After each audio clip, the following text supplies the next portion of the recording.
ரொம்ப ஜூஸியான பாதுஷா நம்ம வீட்டிலே பண்ணலாம். ஃபஸ்ட்டு சமைக்கிறவங்க கூட நல்லா பர்ஃபெக்டாக பண்ணலாம். ரொம்ப ரொம்ப ஈஸி தான். இதுக்கு மைதா வேணாம் அப்படின்றவங்க கோதுமையை கூட யூஸ் பண்ணலாம். அதில் கூட ரொம்ப சூப்பராக இருக்கும்.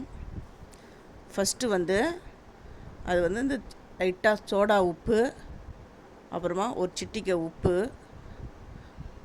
டால்டாவை நம்ம உருக்கி சேர்த்துக்கணும்.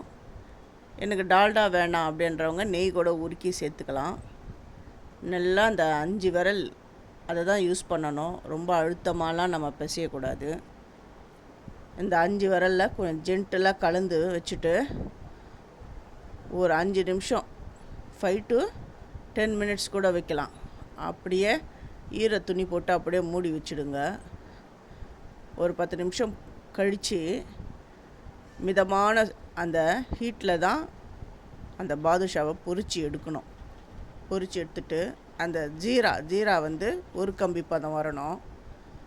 அதில் அப்படியே போட்டுடுங்க. போட்டு ஒரு 5 நிமிஷம் கழித்து, அதாவது ஒரு ஈடு பொரித்து அந்த சிரப்பில் போட்டிங்கன்னா அடுத்த ஈடு வெந்த உடனே அந்த ஃபஸ்ட்டு ஈடு போட்ட ஜீராவை எடுத்துடணும். எடுத்துட்டு இன்னொன்று ஈடை அதில் போடணும். இந்த மாதிரியே